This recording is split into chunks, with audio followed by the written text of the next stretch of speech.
PSG and RB Leipzig's ideologies collide, but at what cost? They want selfies with Messi, not competition in France. This zinger came from an unsurprising source. The only shock was that Javier Teba's purported comments to a group of La Liga executives did not include one of his public verbal grenades chucked at Paris Saint-Germain.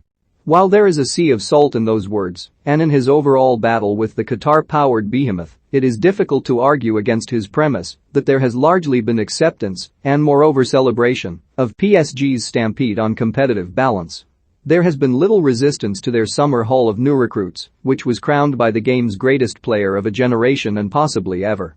Marseille manager Jorge Sampaoli was a rare dissenting voice. These days power is stronger than justice, and Messi's arrival increases this disparity. RB Leipzig and PSG tussled during last season's Champions League. Lille captain José Font, who lifted the Ligue 1 title last season, was another. "I just want to understand the financial fair play in France," he said. "Every single club is restricting their spending. They can't buy a lot, they can't get players on big wages, but then PSG comes, and it looks like there's no law."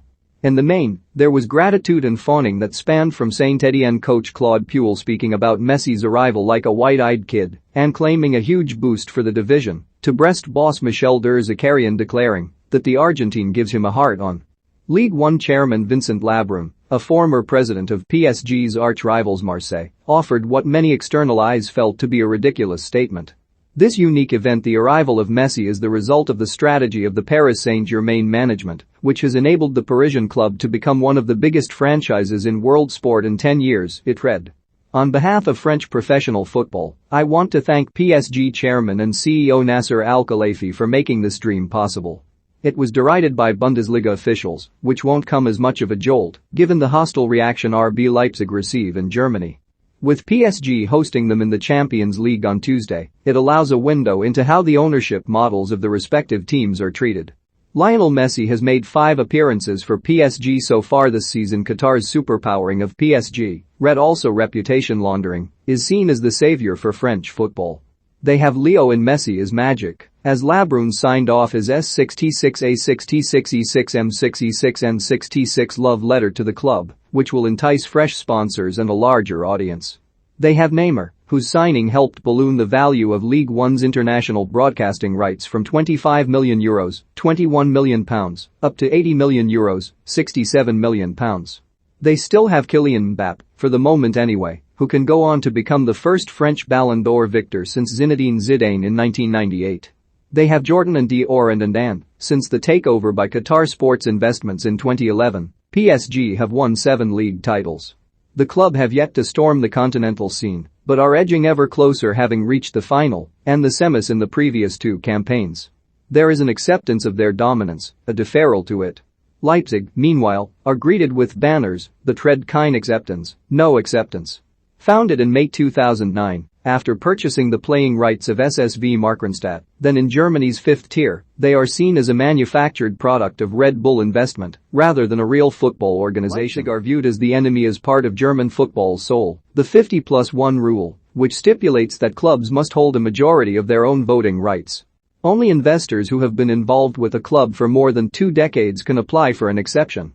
Leipzig are signed up to the law, but for cosmetic purposes, the majority of their members are either employees or associates of Red Bull, and, while an annual membership at Borussia Dortmund, for example, costs €62, £52, the fee they charge is in excess of €800, £670.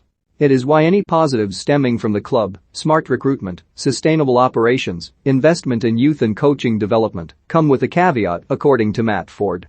A leading voice on German football and the fan culture that shapes its spirit, he tells The Independent that Leipzig's entire structure is a product of their betrayal of the 50+1 rule. Christopher Nkunku has become the star of RB Leipzig from a purely sporting perspective, the way the football is handled, the high-intensity style, the focus on younger players. They have done a lot of things right, Ford says. But a lot of that is only possible because of the very corporate, streamlined structure they have. It allows for quick, easy decision-making without any interference from democratic boards, elected members and annual general meetings. And that is only possible because they've circumvented the rules. It is a big advantage. You can say, well, why not just scrap 50+1 so all teams can be as streamlined?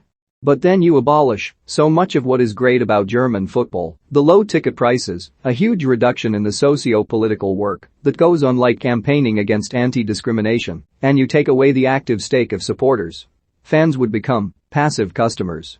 For all the praise over Leipzig's development work, Ford points out that players that have come through the club's own academy had only featured for a combined 52 Bundesliga minutes since 2016 by the end of last season. Talent comes from farm teams, Salzburg and FC Liefering, which again no one else benefits from. It's a distortion of the competition.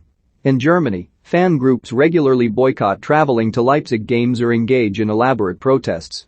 Dynamo Dresden fans once threw a severed bull's head onto the side of the pitch. Union Berlin's support donned black plastic ponchos and observed a 15-minute silence after kick-off. Many clubs refuse them licensing for half-and-half merchandise and abstain from showcasing their branding in stadia. It's an altogether different experience to the love-in for PSG. Is a commercial behemoth in Red Bull more palatable than state ownership? There's a darker side to Leipzig, Ford says. Dietrich Mateschitz, the owner, also funds extreme right-wing media in Austria via Servist. The station, according to academic Benjamin Apratko, is making fascists and their murderous ideologies commonplace in the country. Leipzig fans have also previously been sanctioned for displaying slogans in support of refugees and LGBT rights, as well as protesting against far-right groups. It goes beyond the distortion of football competition, Ford says. On Tuesday, the contrasting experiences and ownership models of PSG and Leipzig will collide at Parc des Princes. For most, it will be great entertainment, but there will be many looking at it as yet another example of the slicing of the spirit of football.